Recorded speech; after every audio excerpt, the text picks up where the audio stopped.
Soy Roberto Pombo. Bienvenidos a Mis Preguntas, un programa de Prisa Media patrocinado por CAFAM, Caja de Compensación Familiar. La pérdida de pelo es un fenómeno cada vez más común. Para muchas personas esto significa un problema de autoestima y para otras es simplemente una característica física. ¿Qué tanto han aumentado las cirugías de trasplante de pelo? ¿Se juzga más a las mujeres que a los hombres con alopecia? Para este capítulo hablamos con María André Schambach, cirujana de restauración capilar y tricóloga, con la periodista María Elvira Samper, con el escritor Juan Esteban Constaín, con el dermatólogo Rodrigo Caicedo y con el periodista Daniel Samper. Soy Roberto Pombo y este es el capítulo 107 de Mis Preguntas. Bienvenidos. A pesar de que es una parte de nuestro cuerpo, el pelo es una extensión de la que podemos prescindir. Aunque nadie se ha muerto de vivir sin él, ha sido parte muy importante de la historia. El humano ha utilizado el estilo de su cabello para comunicar mensajes sobre su salud, su riqueza, su rango, su estatus, realzándolo con tintes, extensiones, pelucas, peinados, cortes y decoraciones. Los ejemplos han estado ahí siempre. Las mujeres del antiguo Egipto adornaban su cabello con accesorios ornamentales. Las de mayor estatus social usaban flores, cintas y diademas. Los griegos consideraban que el cabello era una fuente de vida y no solo dejaban que creciera, sino que lo valoraban tanto que incluso lo utilizaban para hacer sacrificios. Para los rastafaris, las rastas son un símbolo sagrado de la devoción a su dios, Yah, y un escudo contra Babilonia. Para los judíos ortodoxos, los rulos o caireles que nacen de las sienes o peyot les sirven para identificarse como parte de un grupo y se dice que sirve para separar la cabeza en dos, la parte frontal que representa la parte lógica de nuestro pensamiento y la parte posterior que es la sensual y sensorial. En el caso de los monjes budistas, que siempre van rapados, es uno de los indicadores clave de renuncia que muestra que una persona ha abandonado la vida ordinaria y vivirá fuera de las convenciones sociales. En el siglo XVII, las pelucas tomaron fuerza. Resulta que la sífilis también estaba en aumento en Europa. Esto pasó mucho antes del descubrimiento de los antibióticos. Por lo que las personas afectadas por sífilis sufrieron todos los efectos, incluida la caída del cabello en parches, y como una buena cabellera se asociaba con el estatus y el estilo, la calvicie y la caída del cabello agravaban la vergüenza de tener sífilis. A medida que las pelucas se hicieron más populares, se convirtieron en un símbolo de estatus para que la gente hiciera alarde de su riqueza. Una peluca de uso diario costaba 25 chelines, el equivalente al salario de una semana de un londinense común de la época. Y así como la cabellera y lo que hacemos con ella ha servido como un símbolo que hemos usado para expresarnos, su ausencia también. Desde que existe el humano existe la calvicie. Hay registros muy antiguos de ese fenómeno. En 2019, la profesora de egiptología Samar Kamal encontró evidencia de 122 hombres calvos pintados en tumbas privadas del Antiguo Egipto entre los años 2613 y 525 a.C. Y así como la calvicie es milenaria, la búsqueda de una solución también lo es. Por ejemplo, se dice que una obsesión particular de Julio César, el poderoso político romano, era recuperar su pelo, y para eso lo intentó todo. La corona de laureles que llevaba no era tanto un guiño a la tradición romana como un intento de cubrir su brillante calva. Cuando conoció a Cleopatra, estaba casi completamente calvo y en un último intento por salvar lo que le quedaba de pelo, ella le recomendó un remedio casero a base de ratones molidos, dientes de caballo y grasa de oso. ¿Por qué la cabellera ha sido tan importante para la humanidad? Le trasladé la pregunta al historiador y escritor Juan Esteban Constaín. Esto me respondió. Bueno, es una pregunta muy difícil y peliaguda, nunca mejor dicho, y yo no creo que ahí quepan especulaciones generales, sino más bien referencias muy concretas. Hay un par de libros que dan pistas. Uno de Victoria Sherrow, que se llama La Enciclopedia del Pelo, una historia cultural, y también está la monumental Historia Cultural del Pelo de Sarah Heaton. En ambos uno puede ver cómo a través de la historia del pelo ha servido como un atributo de diferenciación, por ejemplo, entre las culturas, entre las generaciones. Es también un rasgo estético en el que se van verificando las transformaciones materiales, tecnológicas, los cambios de la moda que parecen superficiales, pero que son tan reveladores. Ahora pienso, por ejemplo, en esa diferencia que había entre el cristianismo católico latino y el cristianismo ortodoxo griego, porque en el primero se impuso la tonsura, mientras que en el segundo se usaba la barba. O pienso en los que se rapaban la cabeza para oponerse al rey Jacobo o al rey Jaime en Inglaterra. O pienso en la pose desafiante de los mods o de los punks en Inglaterra. Al final da más bien para eso, para unas grandes investigaciones que vayan tirando del pelo para encontrar muchos hallazgos. No hay evidencia de que la prevalencia de la calvicie haya aumentado con el paso de los años y las décadas. De hecho, no hay muchas estadísticas que hagan la comparación en el tiempo, pero sí hay un dato que nos muestra el estado actual. Al cumplir los 30 años, 1 de cada 4 hombres empieza a perder el pelo. Según estadísticas de pérdida de pelo de este año, alrededor del 85% de los hombres y el 33% de las mujeres sufrirán alguna vez pérdida de cabello. Este problema es más común de lo que se cree. La calvicie de patrón masculino o alopecia androgénica representa alrededor del 95% de los casos de pérdida de cabello en hombres. Alrededor del 25% de los hombres que sufren pérdida de cabello comienzan el proceso antes de los 21 años. La genética es la causa más importante de la pérdida de cabello. Y de acuerdo con esta misma encuesta hecha por Mediahair, los 5 países con mayor porcentaje de pérdida de cabello en hombres son España, 44,5%, Italia, 44,37% y Francia, 44,25%. En general, los países occidentales representan aproximadamente la mitad de la lista. Los datos también revelan que la caída del pelo no se limita solo a los países occidentales.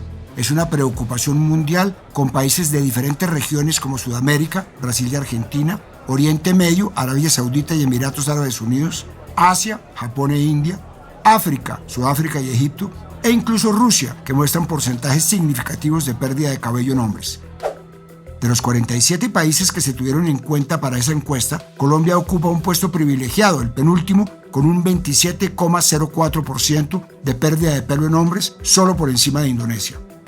Sin embargo, no hay datos precisos que nos permitan afirmar cuántas personas con pérdida de pelo hay en el país. No echen el mismo saco a todas las personas con calvicie. Los motivos son múltiples, pero hay uno culpable del 95% de los casos: la caída de cabello hereditaria o alopecia androgenética. Este tipo de alopecia afecta a 2/3 de todas las personas asignadas como varones al nacer, y las probabilidades de experimentar alguna pérdida de cabello aumentan con la edad. Tanto los hombres como las mujeres desarrollan este tipo de caída de cabello, que es la causa más común de caída de pelo en todo el mundo. En los hombres se llama caída de patrón masculino. Las mujeres sufren la caída de patrón femenino. Esto significa que la persona heredó genes que hacen que sus folículos pilosos, de donde crece cada cabello, se encojan y finalmente dejen de crecer. La caída del pelo puede comenzar en la adolescencia, pero generalmente comienza más tarde en la vida, aproximadamente en los 30. En las mujeres, el primer signo notable de la caída del cabello hereditaria suele ser un adelgazamiento del pelo. Cuando un hombre tiene caída de cabello hereditaria, el primer signo suele ser una línea de cabello que retrocede desde la frente o un claro en la parte superior de la cabeza. Y aunque es el motivo de calvicie más generalizado y no distingue de edad, etnia, religión o clase social, es más probable que tenga calvicie de patrón masculino las personas caucásicas o blancas, seguidas de los afrocaribeños. También es menos probable que la experimenten personas de ascendencia china o japonesa. Por lo general, esta herencia viene del lado paterno, es decir, si su papá y abuelo sufrían de ese tipo de alopecia, hay el doble de probabilidades que usted la haya heredado, comparado con la herencia del lado materno. La herencia no es el único motivo por el que alguien sufre de calvicie. Otras de las formas más comunes es la alopecia areata, una enfermedad autoinmune que se desarrolla cuando el sistema inmunológico del cuerpo ataca los folículos pilosos, lo que mantiene el cabello en su lugar y provoca su caída. Se trata de una infección que hace que sea el sistema autoinmune el que ataque los folículos pilosos sanos y hace que se caiga el pelo en parches en cualquier parte del cuerpo, incluido el cuero cabelludo, el interior de la nariz y las orejas. Algunas personas llegan incluso a perder las pestañas o las cejas. Este tipo de calvicie afecta al 2,11% de la población general. Curiosamente, este tipo de calvicie es más común en niños y adolescentes que en adultos. La caída del pelo también puede darse de manera natural por el envejecimiento. Con la edad, la mayoría de las personas notan cierta pérdida de cabello porque el crecimiento del cabello se ralentiza. En algún momento los folículos pilosos dejan de producirlo, lo que hace que se vuelva más fino. En el caso de las mujeres, hay unos motivos específicos que pueden causarles caída del cabello, como las pacientes que sufren del síndrome del ovario poliquístico, quienes tienen síntomas que pueden incluir la caída del cabello. Dejar de tomar algunos tipos de píldoras anticonceptivas puede provocar un desequilibrio hormonal temporal y pueden sufrir debilitamiento del cabello y su caída. Hay otras razones para que el pelo se caiga, aunque son reversibles y en muchos casos temporales. Por ejemplo, unos meses después de dar a luz, recuperarse de una enfermedad o someterse a una operación, es posible que estas personas noten mucho más pelo en la almohada o en sus peines. Lo mismo puede pasar después de un momento de alto estrés, como un divorcio, la muerte de un ser querido, en fin. La alopecia también puede ser el resultado del efecto secundario de alguna medicación o tratamiento, como medicamentos para el acné, antifúngicos, antidepresivos, betabloqueantes, medicamentos para reducir el colesterol, medicamentos que contienen hormonas, medicamentos para la tiroides o incluso píldoras anticonceptivas. La ciencia médica ha avanzado enormemente en las últimas décadas, pero ante la caída del pelo parece no haber una cura definitiva.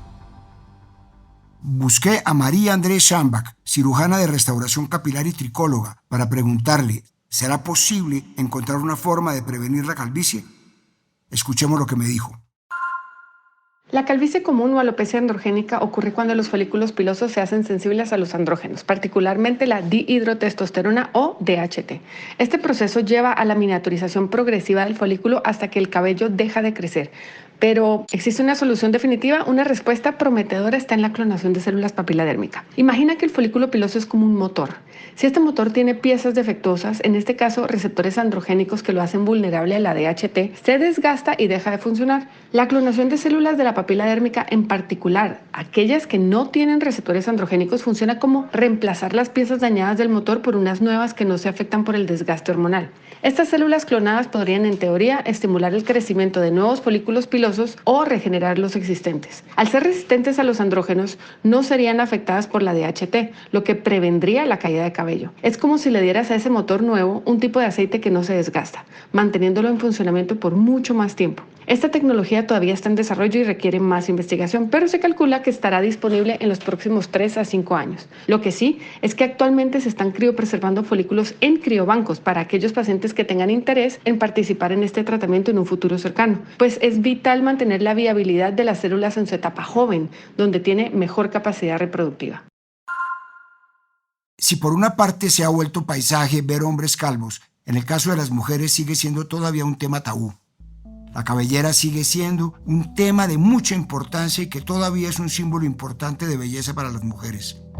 La caída del cabello en las mujeres suele tener mayor impacto que en los hombres porque para ellas es menos aceptable socialmente.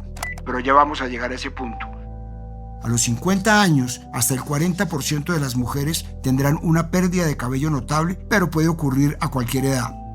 La pérdida repentina y drástica del cabello puede ocurrir debido a la toma de medicamentos específicos, como los que usan durante la quimioterapia. En algunos casos, la pérdida rápida del cabello puede ocurrir durante un periodo de mucho estrés o trauma para el cuerpo. Ese tipo de pérdida se llama efluvio telógeno, porque el cabello en la fase anágena o de crecimiento pasa por la fase telógena, que es de reposo. Crecen menos hebras nuevas y comienzan a caerse más, hasta 300 por día. Las causas comunes del efluvio telógeno incluyen parto, infección grave o fiebre alta, dietas estrictas con muy pocas calorías y proteínas, deficiencia de hierro, deficiencia de vitamina D, estrés psicológico, depresión o ansiedad y enfermedad de la tiroides. La alopecia puede afectar gravemente el bienestar emocional y la calidad de vida de la mujer. El 40% de las mujeres que sufren alopecia han tenido problemas en su matrimonio debido a la caída del cabello. Alrededor del 63% afirma experimentar problemas relacionados con su carrera. Más de la mitad de las mujeres pueden experimentar pérdida de cabello en el periodo posterior a la menopausia. Un estudio hecho por científicos tailandeses sobre la prevalencia de pérdida de pelo en mujeres menopáusicas encontró que el 52% de las mujeres experimentan una caída de cabello después de cumplir los 50 años. Las mujeres que llevan una vida estresante tienen 11 veces más probabilidades de sufrir pérdida de cabello. Y es que los efectos menos visibles de la calvicie son los psicológicos. La baja autoestima, ansiedad, depresión, vienen muchas veces de la mano con la alopecia. Dirk Kranz, psicólogo, sufre de alopecia y también es el autor del estudio titulado Bald and Bad, calvo y malo en inglés. Señala que no son preocupaciones infundadas, abro comillas.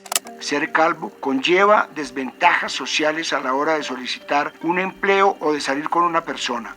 Los hombres con una cabeza llena de pelo son percibidos de forma más positiva, como han demostrado numerosos estudios. Cierra comillas. Y si eso sucede para los hombres, en el caso de las mujeres, como casi siempre, es mucho peor. La rigurosidad con la que la sociedad juzga su apariencia es mucho más dura. Piense en lo que hablábamos al principio de este capítulo sobre el valor simbólico del pelo. De acuerdo con la doctora Shani Francis, directora del Centro de Excelencia en Trastornos del Cabello de North Shore University Health System, abro comillas, los estudios sobre el impacto psicosocial de la caída del cabello han demostrado que la autoestima, la imagen corporal, la confianza en sí mismos de los pacientes se ven afectadas negativamente. Las complicaciones psicosociales conocidas incluyen depresión, baja autoestima, autoimagen alterada y una interacción social menos frecuente y placentera. Cierro comillas. ¿Se juzga más a las mujeres que a los hombres con alopecia? ¿Por qué? Le pedí a la periodista María Elvira Samper que diera su opinión y esto me dijo. En general, a las mujeres nos dan duro porque sí y porque no. En lo físico, o por los kilos de más, o por los pelos de menos, o por las dos cosas sin consideración alguna. Y resulta que la calvicie es más frecuente en los hombres que en las mujeres. Cerca del 50% de los hombres mayores de 50 años o son calvos o presentan entradas fuertes síntomas de calvicie, frente al 10% de las mujeres. Pero la calvicie o el pelo ralo de las mujeres es motivo de chistes o de juicios negativos, como si todas tuviéramos que tener melenas leoninas, como las de los modelos de los shampoos o las reinas de belleza o aquellas de la serie de Los Ángeles de Charlie. El pelo se nos puede caer a manotadas después de un parto o por consumo de medicamentos relacionados con la tiroides o por deficiencia de vitaminas, por trastornos hormonales, por mala alimentación, incluso por factores hereditarios. Entonces, ¿por qué nos dan tan duro? ¿Por qué se fijan tanto en lo que nos falta o en lo que nos sobra mientras hay tanta condescendencia con los calvos? Los calvos se defienden diciendo que se pelan por donde trabajan. ¿Y las mujeres qué? Somos víctimas de etiquetas y estereotipos. Siempre llevamos del bulto. La búsqueda por un tratamiento contra la calvicie es tan vieja como la misma calvicie. Desde sebo de lagarto, excrementos de golondrina, sangre de toro, que se usaba hace milenios, hasta alimentos, gotas y cirugías, el humano lo ha probado todo para seguir siendo un animal con pelo. Como era de esperarse, el mercado ha sabido aprovechar esas inseguridades que trae la calvicie. Según un estudio de Medihair, una plataforma internacional de trasplante capilar, el mercado de la caída del cabello alcanzó un tamaño global de $52.370 millones en 2022 en términos de ventas de productos y tratamientos para la caída del cabello. Solamente en los últimos 5 años, el mercado de la caída del cabello ha crecido una media del 6,72% anual y se calcula que los ingresos de la industria mundial de la pérdida de cabello en 2030 van a ser aproximadamente de $88.180 millones. mucho más que el Producto Interno Bruto anual de países como Azerbaiyán, Bolivia, Croacia o incluso Panamá, por citar solo algunos. Como era de esperarse, según datos de los usuarios de esa plataforma de trasplante de cabello, el número de demandantes de productos y tratamientos por su caída es mayoritario entre los hombres con un 61%. Si solo se considera el segmento de trasplante capilar, el porcentaje de demanda masculina es aún mayor con un 84,2%. De acuerdo con esa investigación de Medihair, el tratamiento más común es el champú anticaída, esto porque el 32,6% de los encuestados han probado algún tipo de champú para detener la caída del pelo. En segundo lugar, con el 13,8% están los masajes del cuero cabelludo.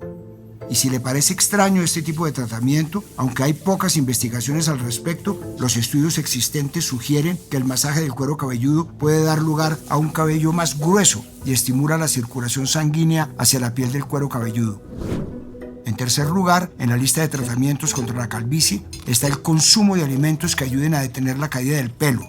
El 11,2% de los encuestados afirmó consumir alimentos contra la caída del cabello. El 10% de los encuestados toma algún medicamento contra la caída y el 7% se aplica alguna ampolla o suplemento. El 6,2% de los encuestados utiliza complementos alimenticios para estimular el crecimiento del cabello, como el zinc, la biotina, las vitaminas A, B1, B12, D3, aunque el efecto de los complementos alimenticios en el tratamiento de la caída del cabello no ha sido probado científicamente, por lo que no está claro si realmente ayudan. Y claro, esa lista no está completa sin las cirugías de trasplante de pelo. Según las estadísticas de cirugía plástica y cosmética de Medihair, los trasplantes capilares son la cirugía estética más común entre los hombres en Estados Unidos, con casi 150,000 procedimientos por año. Aunque si usted es usuario de TikTok, ya se habrá dado cuenta de algo que parece ser una tendencia en el mundo. Turquía como meca de esos procedimientos. En ese país se realizan más de 500,000 de trasplantes capilares cada año. En el aeropuerto de esa ciudad ya se volvió parte del paisaje ver a hombres con sus cabezas con evidentes marcas de recuperación y atravesadas por una cinta negra. Según reporta la revista GQ, cirugías que en Nueva York podrían costar $20,000, en Estambul pueden costar solo $2,000.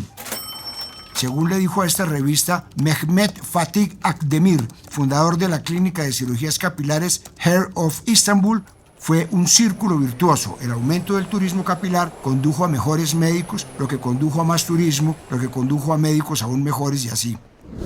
De hecho, si usted ingresa a la página de turismo de istanbeautiful.com, va a encontrar todo un apartado para hacer turismo médico, más específicamente para trasplantes de pelo.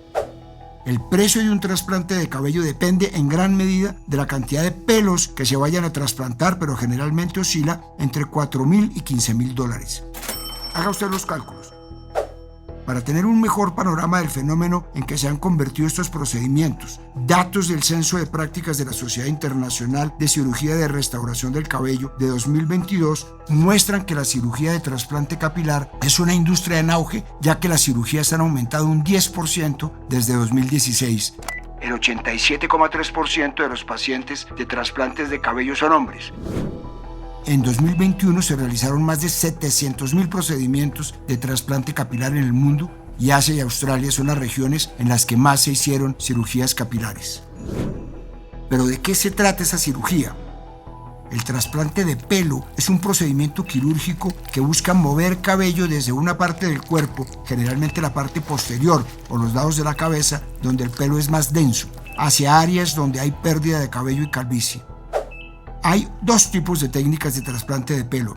Una es el trasplante de unidades foliculares, en la que se extrae una tira de cuero cabelludo de la parte donante y se trasplantan en las áreas con pérdida de cabello. Y por otro lado está la extracción de unidades foliculares, en la que los folículos pilosos, la parte de la piel que da crecimiento al cabello, se extraen individualmente de la parte donante utilizando un pequeño instrumento circular y se trasplantan al área sin pelo. ¿Por qué ha ganado tanta popularidad este procedimiento? Le hice la pregunta al dermatólogo Rodrigo Caicedo. Esto me dijo.